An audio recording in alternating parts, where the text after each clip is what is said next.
जे शेतकरी लाभार्थी होते ते मिळाले नाही।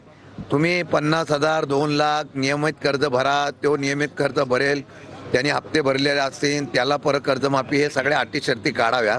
सरसकट 2 लाख कर्जमाफी करावी, त्याच्यासाठी नियम बनवावे आणि तशी योजना जाहीर करावी अशी मागणी आम्ही करतो। 100%। मला एक सांगा, आता आचारसंहितेचं कारण सांगतात, परंतु कॅबिनेटमध्ये निर्णय झाला की सरकारने कॅबिनेटमध्ये कर्जमाफीचा निर्णय घेतला, तेव्हा आचारसंहिता कुठे होती? आचारसंहितेचा GR काढायचा तो इम्प्लिमेंट तुम्ही आचारसंहितेनंतर करणार आहे ना, मग निवडणूक आयोगाने तुम्हाला परवानगी दिलेली आहे।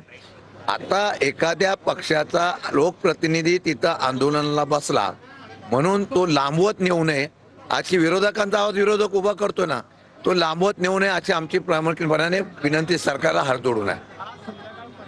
निर्णय नाही झाल्यास रोहित पवारांनी नामदेव पायरीजवळ आंदोलन करण्याचा इशारा दिलेला आहे। याच्यामुळे सरकारवर दबाव पडेल किंवा सरकार निर्णय घेईल। आज आम्ही बरेच लोक या आंदोलनाला पाठिंबा द्यायला रोजच्या रोज येत आहेत, नेते मंडळ येतात, विविध पक्षाचे नेते मंडळ येतात, आता काँग्रेसचे लोक सुनील केदार पासून सगळे आलेले आहेत। मी तुम्हाला एवढंच सांगू इच्छितो, आंदोलनाची दखल घेतली नाही तर राज्यभर आंदोलनाचे पडसाद उमटतील। सरकारने यातून मार्ग काढावा। निवडणुका होतात जातात, पण त्या निवडणुकीला उभं करणारा, महाराष्ट्राला उभं करणारा शेतकरी आहे, त्याकडे प्रामाणिकपणे त्यांनी लक्ष द्यावं। कर्जमाफी दिली तर आता आणखी कर्जमाफी दिली तर सरकारची अर्थव्यवस्था बिघडेल, बँका बुडतील आणि मोठी आर्थिक आणीबाणी निर्माण होण्याची परिस्थिती आहे। योजना तुम्ही जाहीर केली ना, तुम्ही तर सरकारला च्या वतीने कर्जमाफी जाहीर केली, त्या माफीमध्ये जे निकषात बसत नाही त्यांनाच फक्त द्या एवढंच सांगितलेलं आहे। तुमच्या नियम अटी शिथिल फक्त कमी करा, तेवढ्या शिथिल करा आणि 2 लाख रुपये द्यायचे, फार तुम्ही देतात ना, आणि नियमित भरणारे 50,000 देतात, फक्त 1.5 लाख वाढून द्यायचे। त्यामुळे किती बुडून बसणार बँका आणि संस्था?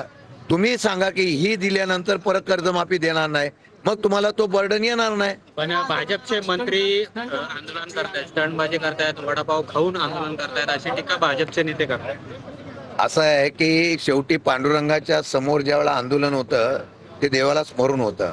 ठीक आहे, आता टीका करणारे टीका करतात, वडापाव खाऊन आंदोलन करतात, त्यांची ती सवय असेल, ते ज्या ज्यावेळेला आंदोलन करत होते त्यांचा तो अनुभव त्यांनी सांगितला असेल। मला सांगा, मुख्यमंत्र्यांशी वगैरे पक्षाचे वकील काय? मी आज आलेलो आहे। राष्ट्रवादी शरद पवार पक्ष महाराष्ट्रात सर्वत्र आंदोलन कधी रस्त्यावर? असं आहे की दुसरा तिसरा दिवस आताशी आहे, चर्चा वरिष्ठ पातळीवर आम्ही करतो आहोत।